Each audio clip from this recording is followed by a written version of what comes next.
Reading کی تھی، تو یہاں پہلی چیز بتائی گئی تھی، رسول صلی اللہ علیہ وسلم ہونے کے بعد آپ نے مکہ والوں سے کہا، کیونکہ مکہ جس ماحول میں آپ زندگی گزار رہے تھے اور جس سماج اور معاشرے کا آپ حصہ تھے، اس سماج اور معاشرے کو بچپن ہی سے دیکھ رہے تھے، وہ ضرور اس بات کا دعویٰ کرتے تھے کہ ہم دین ابراہیم پر، یعنی مکہ والے زمانے جاہلیت میں بھی کہتے تھے ہم دین ابراہیم پر ہیں، یعنی ابراہیم علیہ السلام کا دین، کیونکہ مکہ جو آباد ہوا ہے، میں نے بتایا تھا مکہ جو آباد ہوا ہے بعد میں، وہ حضرت اسماعیل اور حضرت حاجرہ علیہم السلام کے ذریعے، جب وہاں کیا بنایا، اللہ کی مرضی سے چشمہ بنایا، چشمہ بہ پڑا، یعنی آب زمزم، تو قبیلے جرہم نے آ کر کے حضرت اسماعیل علیہ السلام کی امی سے درخواست کیا کہ بھائی ہم یہاں قیام کرنا چاہتے ہیں، آپ اجازت دیں تو ہم بھی یہاں قیام کریں، ہم بھی یہاں رہیں۔ تو انہوں نے کہا ٹھیک ہے، قیام تو کر سکتے ہو، لیکن چشمے پر تمہارا کوئی کیا ہے، تم چشمے کے تم مالک نہیں ہو، چشمے پر تمہارا کوئی حکم نہیں چلے گا، چشمے کے مالک ہم رہیں گے۔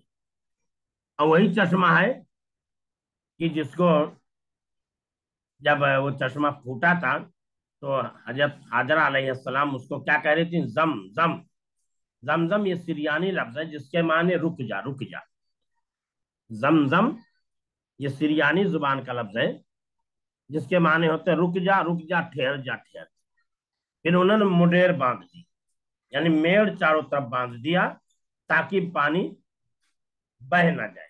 ہمارے رسول صلی اللہ علیہ وسلم نے بیان فرمایا کہ اللہ حضرت حاجرہ علیہ السلام پر رحم کرے، اگر انہوں نے مڈیر نہ باندھی ہوتی تو یہ آب زمزم ایک جاری چشمہ ہو جاتا، ایک جاری چشمہ ہو جاتا، یعنی ایسا چشمہ ہوتا جس کا پانی بہتا رہتا۔ تو آب زمزم جب مدینہ میں مکہ میں نکل آیا، وہاں پانی کا اور کوئی بندوبست نہیں تھا، پانی نکل آیا تو وہاں آبادی بڑھی، وہاں آبادی بڑھی، سیدنا ابراہیم علیہ السلام، اسماعیل علیہ السلام، حضرت حاجرہ علیہ السلام وہاں رہنے لگے، پھر حضرت اسماعیل علیہ السلام کی اولاد ہوئی، پھر اولاد ہوتے ہوتے ہوتے مکہ جو ہے ایک بڑا سا گاؤں بن گیا، پھر آج جو ہے مکہ ایک بڑا سا شہر بن گیا۔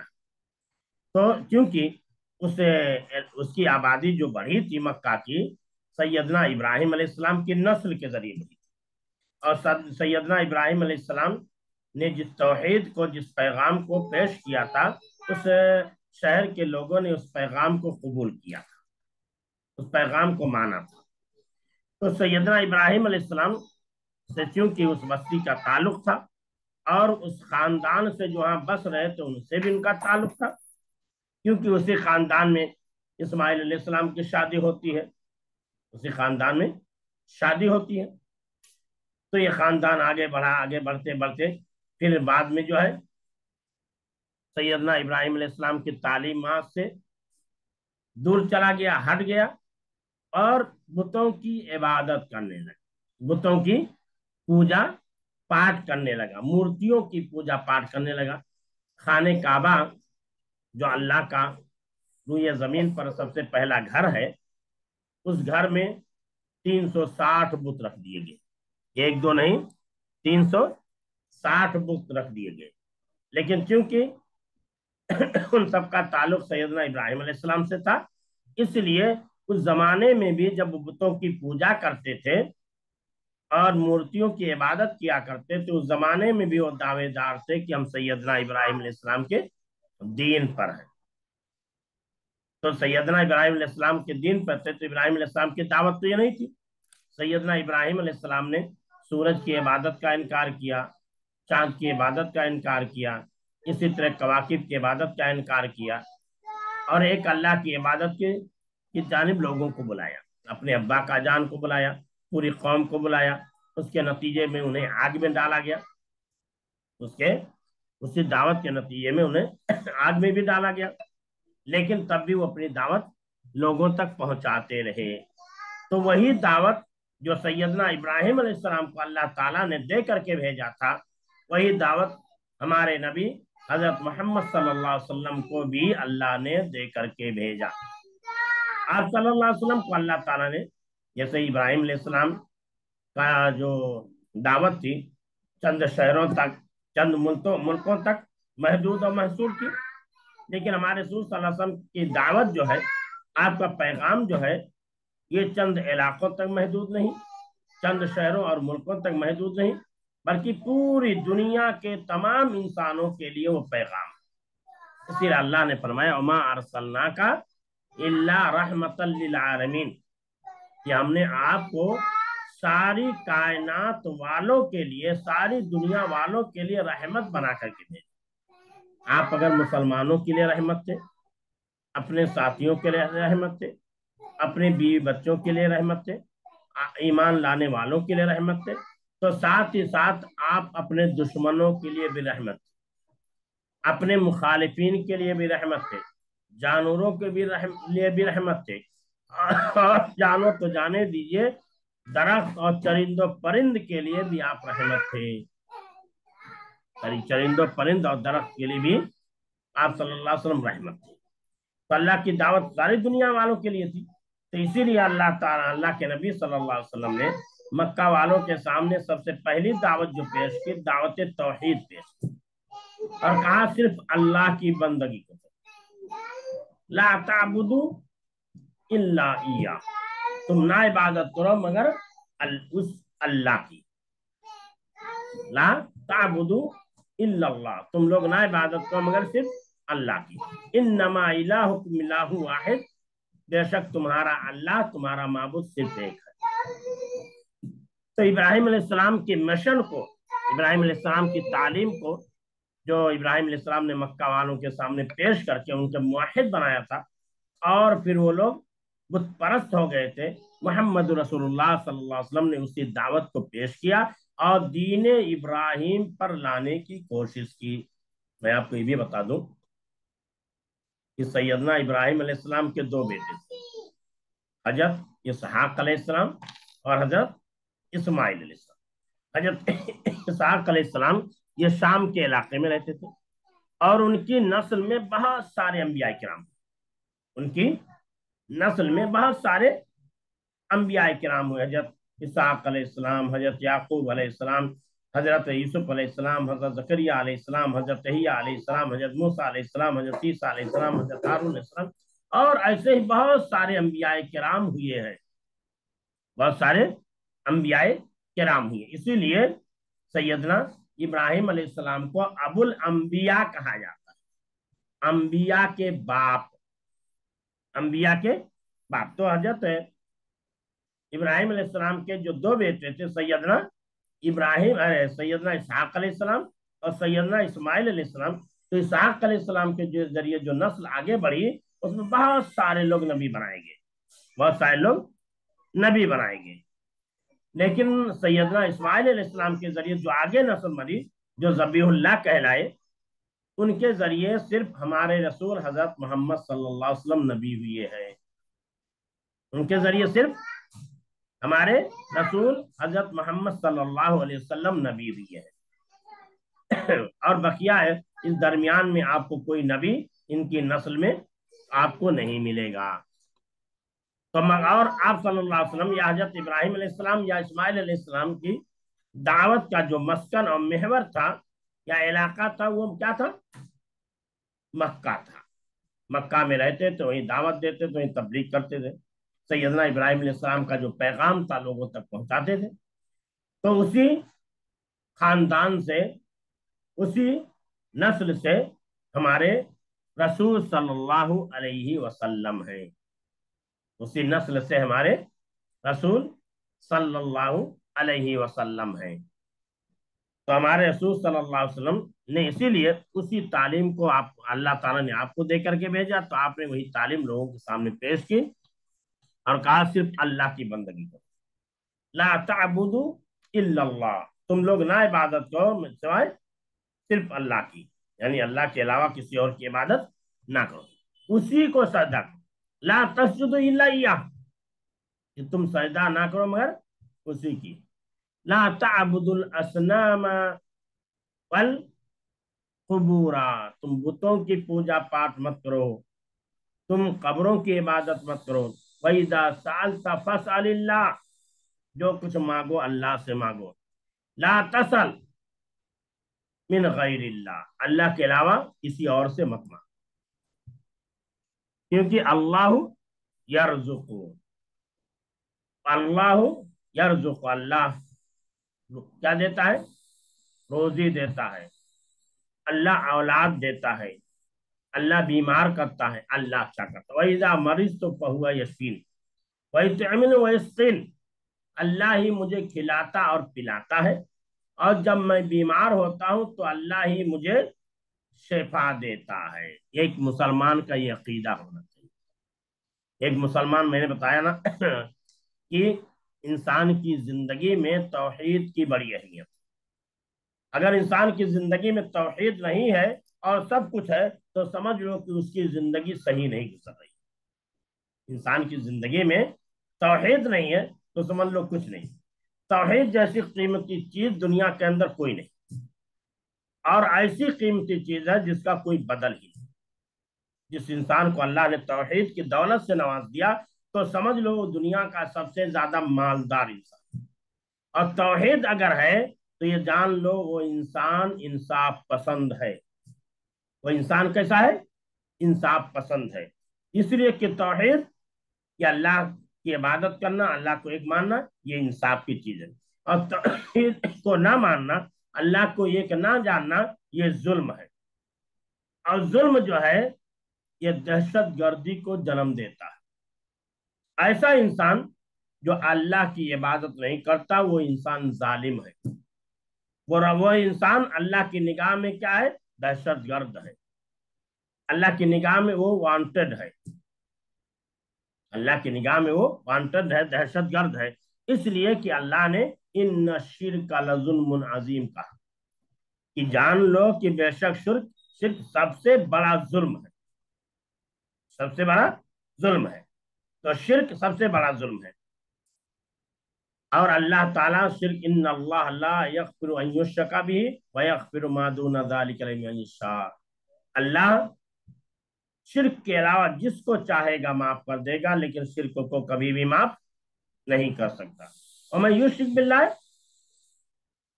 जो जिसने अल्लाह के साथ शिर्क किया, फकअन्नमा खर्रा मिनस समा, तो गोया कि वो आसमान से गिर पड़ा। जिसने अल्लाह के साथ शिर्क किया, गोया कि वो आसमान से गिर पड़ा। अब उसे जो है कोई चिड़िया उचक ले, या हवाएं दूर दराज इलाके में ले जाकर के फेंक दे, अल्लाह को कोई परवाह नहीं। तो इसीलिए सिर्फ अल्लाह की बंदगी करो। तो अल्लाह के रसूल ने तौहीद को पेश किया, उसी को सजदा करो। और एक आध किसी बुत या कबर को सजदा ना करो, इसलिए कि कबर वाला और बुत खुद मोहताज है। कबर वाला और बुत खुद ही मोहताज है। जो खुद मोहताज हो, दूसरों को सहारा क्या देगा। एक लंगड़ा आदमी एक तंदुरुस्त आदमी को सहारा दे सकता है। वो आदमी सहारा दे सकता है जो, जिसके आजा सही सालिम हो, जो ताकत हो, तवाना हो, कुवत वाला। और वो आदमी जिसके पास ताकत और कुवत ही ना हो, जो खुद सही से चल नहीं पाता हो, वो दूसरे के सहारा कैसे बनेगा।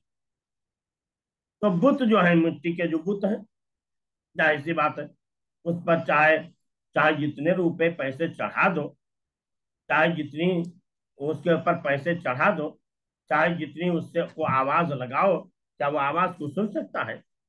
आवाज वो नहीं सुन सकता, आवाज को नहीं सुन सकता। क्यों, इसलिए कि उसके अंदर वो पावर है ही नहीं कि वो सुने, वो शक्ति है ही नहीं, वो ताकत है ही नहीं कि वो क्या करे, सुने। जब शक्ति नहीं है सुनने की, ताकत और पावर नहीं है सुनने की, तो जाहिर सी बात वो दूसरे की मदद कैसे कर सकता है।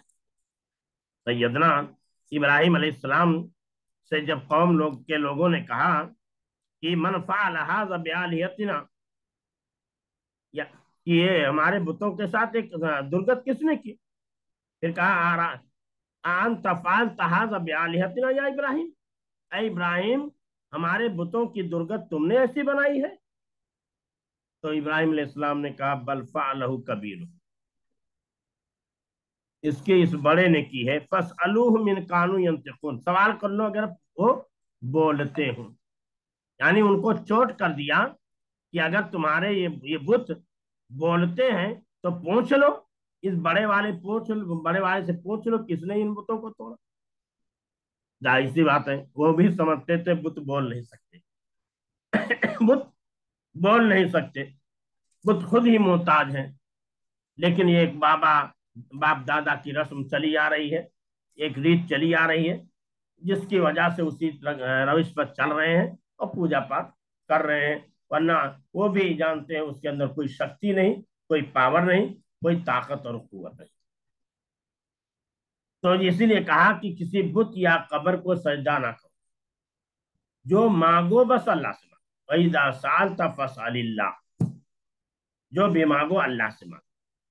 किसी पीर माने बुजुर्ग आदमी, वली माने नेक, पीर माने बुजुर्ग, वली माने अल्लाह का दोस्त।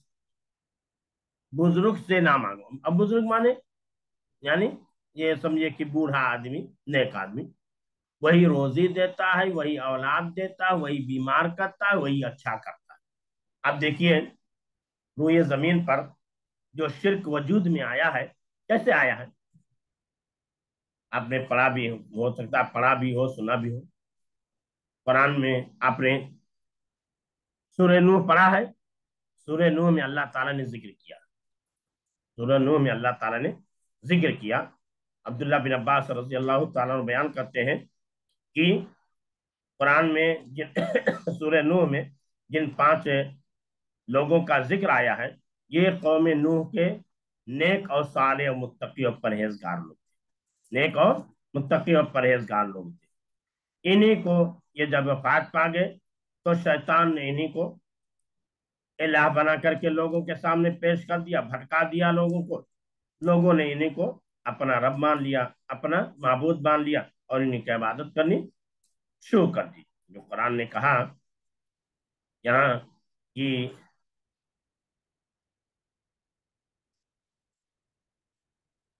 कुरान में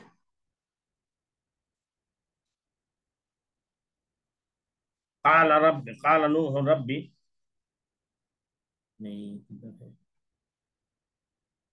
हाँ ये, वकालु ला तज़रुन्न आलिहतकुम वला तज़रुन्न वद्दन वला सुवाअन वला यगूस व यऊक व नसर। लोगों ने कहा कि तुम अपने माबूदों को हरगिज नहीं छोड़ना, न वद को छोड़ना, न सुआ को छोड़ना, न यगूस को छोड़ना, न यगूस को छोड़ना और न नसर को छोड़ना। ये 5 लोग थे जो नूह अलैहिस्सलाम की कौम के नेक और साले मुत्तकी लोग थे। जब ये फात पा गए तो कौम के लोग अफसुर्दा हो गए। इनको देख करके हमें अल्लाह याद आता था, इनको देख करके हमें अल्लाह की इबादत करने का शौक पैदा होता था।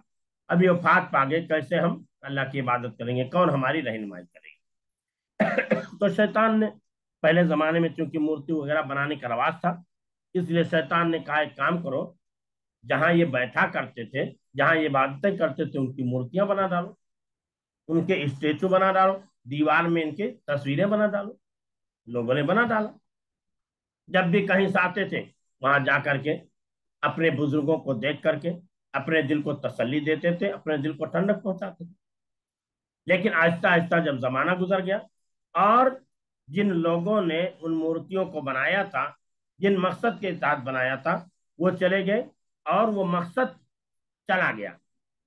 आने वाली नस्ल में इल्म नहीं रहा कि मूर्तियां क्यों बनाई गई थी। तो शैतान ने उन्हें बहकाया और कहा कि जानते हो तुम्हारे आबा अजदाद क्यों इनके पास आते थे? कहा इसलिए आते थे, ये नेक थे, मुत्तकी थे, परहेजगार थे, अल्लाह वाले थे। ये आते थे ताकि इनकी इबादत करें, इनकी पूजा पाठ करें और इनको सहारा बना करके अल्लाह तक पहुंचे। क्योंकि वो लोग गुनहगार थे, खताकार थे, लोग नेक थे, तो इनके सहारे से हम अल्लाह तक पहुंच सकते हैं। जैसे आज के जमाने में लोग कहते हैं हम गुनहगार हैं, खताकार हैं, कैसे हम अल्लाह से डाइट मांग सकते हैं, किसी सहारे की जरूरत होती है। तो ऐसे उस जमाने में भी लोगों ने कहा। اور کہہ کر کے ان کی عبادت کروا دی۔ اسی لیے عبداللہ بن عباس کہتے ہیں کہ آدم اور نوح کے درمیان 10 صدیاں گزری ہیں ایسی، یعنی 1000 سال گزرا ہے، لوگ توحید پر تھے، لوگ توحید پر تھے۔ سب سے پہلے جس قوم نے شرک کو وجود بخشا وہ قوم نوح، نوح علیہ السلام کی قوم ہے، وہیں سے شرک کو وجود ملا، وہیں سے پیری مریدی قبر پرستی کی شروعات، وہیں سے پیری مریدی اور قبر پرستی کی کیا ہوئی؟ شروعات ہوئی۔ اسی لیے ہمارے رسول نے کہا جو مانگو بس اللہ سے مانگو، کسی پیر ولی بزرگ سے نہ مانگو، وہی روزی دیتا ہے، وہی اولاد دیتا ہے، وہی بیمار کرتا ہے، وہی اچھا کرتا ہے۔ یعنی اگر کوئی آدمی یہ جانتا ہو کہ بیماری سے چھٹکارا ہمیں دوا دلاتی ہے تو گویا کہ اس کا عقیدہ صحیح نہیں۔ آپ دیکھیں ڈاکٹر لوگ لکھے رہتے ہیں، کیا لکھے رہتے ہیں؟ دوا ہم سے، دعا سب سے، شفا رب سے۔ مسلم ڈاکٹر وغیرہ ہوتے ہیں جو لکھے رہتے ہیں اپنے ڈسپینسری پہ کہ دوا ہم سے، دعا سب سے، شفا رب سے۔ مطلب یہ کہ دوا ہم سے لے رہے ہو لیکن لوگوں سے کہو کہ تمہارے لیے دعا کرو، اور شفا کی امید کس سے لگاؤ؟ اللہ سے۔ یہ ہماری دوا تمہیں شفا نہیں دے گی، اللہ چاہے گا تب تمہیں شفا ملے گی۔ یہی وجہ ہے جن کو موت کی بیماری لائق ہوتی ہے ان کو شفا نہیں ملتی۔ اگر دوا شفا دینے والی ہوتی تو انسان دوا کھا کر کے موت سے بچ جاتا، لیکن دوا نہیں شفا دیتی ہے۔ اللہ نے سبب پیدا کیا ہے، اللہ مسبب الاسباب ہے، اللہ اسباب کو پیدا کرنے والا ہے، تو اللہ نے اس دوا کو سبب بنایا ہے، گویا کہ اس سبب کے ذریعے اللہ ہمیں درست کرتا ہے، صحیح کرتا ہے۔ تو ہمارا عقیدہ یہ ہونا چاہیے کہ ہم بیمار ہوتے ہیں، اگر ہمیں بیماری سے شفا ملتی ہے تو یہ دوا شفا دینے والی نہیں ہے، دوا تو ایک وسیلہ اور ذریعہ ہے، شفا دینے والی ذات کون ہے؟ اللہ کی ہے۔ اسی لیے ہمارے رسول نے یہ تمام عقیدے پیش کیے، کسی پیر ولی بزرگ سے مانگو، وہی روزی دیتا ہے، وہی اولاد دیتا ہے، وہی بیمار کرتا ہے، وہی اچھا کرتا ہے۔ ہمارے رسول صلی اللہ علیہ وسلم نے یہ بھی کہا کسی پر ظلم نہ کرو، کسی کا حق نہ دباؤ، کسی کی چیز چوری سے نہ لو، جھوٹ نہ بولو۔ یہ معاشرتی یا اخلاقی چیزیں پیش کی، وہ تو جو تھا توحید کو پیش کیا، یہ معاشرتی حقوق پیش کیے۔ معاشرے کے اندر امن کیسے آئے گا، سماج کے اندر شانتی کیسے آئے گی، سماج جو ہے ترقی کیسے کرے گا، تو کہا کسی پر ظلم نہ کرے۔ ظلم کر کے معاشرے کے اندر ترقی نہیں آتی، بدامنی آتی ہے۔ کسی کا حق نہ دباؤ، یعنی کسی کا حق اگر تمہارے پاس پر اوپر ہو تو اس کا حق دو۔ کسی کی چیز چوری سے نہ لو، یہ چور لوٹ کھسوٹ کا معاملہ بھی مت اپناؤ، جھوٹ مت بولو۔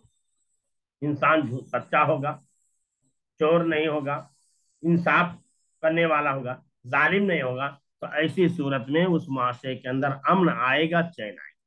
تو یہ دین اسلام نے ہمیں جہاں توحید کو اپنانے کی تعلیم دی ہے، وہیں ہمیں معاشرتی حقوق اور ذمہ داریاں ادا کرنے پر بھی ابھارا ہے، اور معاشرے کے ماحول کو جو چیزیں خراب کرنے والی ہیں ان سے ہمیں بچنے کی تعلیم دی ہے، اور ان سے ہمیں بچنے کا حکم دیا ہے۔ میں نے آپ لوگوں سے کہا تھا کہ اس میں جو اللہ کے رسول صلی اللہ علیہ وسلم نے مکہ کے سامنے جو دعوت پیش کی تھی، اس دعوت کو اپنے الفاظ میں لکھ کر کے پیش کیجیے۔ یکا دکا لوگوں کے علاوہ کسی نے نہیں لکھا۔ دیکھیے ہم پڑھ رہے ہیں، چاہے میں پڑھنا آتا ہو یا نہ پڑھنا آتا ہو، ادب کا تقاضا یہ ہے کہ ہم پڑھیں، اور ادب کا تقاضا یہ ہے کہ استاد یا ٹیچر جو ہمیں جو کام کرنے کو کہیں اس کو ہم کریں، چاہے وہ ہمیں لکھنا آتا ہو تو بھی، نہ لکھنا آتا ہو تو بھی، موقع نکال کر کے، اب ٹائم نہیں ملتا تو موقع 10 منٹ نکال کر کے، 5 منٹ نکال کر کے آپ لکھیے اور لکھنے کی کوشش کیجیے، انشاءاللہ اس کا فائدہ ہوگا۔ آپ کا یہ لکھنا اور پڑھنا رائے گا نہیں جائے گا، ضائع نہیں ہوگا۔ اس لیے میں آج پھر کہوں گا کہ جو اللہ کے رسول صلی اللہ علیہ وسلم نے لوگوں کے سامنے دعوت پیش کیا توحید کی دعوت پیش کیا، اس توحید کی دعوت کو آپ الگ الگ کر کے پوائنٹ سے لکھ کر کے لائیے. ایسے ہی اللہ کے رسول صلی اللہ علیہ وسلم نے جو معاشرتی حقوق لوگوں کے سامنے بیان کیے، اس معاشرتی حقوق کو بھی الگ الگ کر کے لکھ کے لائیے. ٹھیک ہے، سمجھ آ رہی بات میری نا؟ جی شیخ انشاءاللہ. آواز تو جا رہی تھی کہ نہیں جا رہی تھی؟ اگر کوئی اشکال ہے، کوئی سوال ہے، بتاؤ.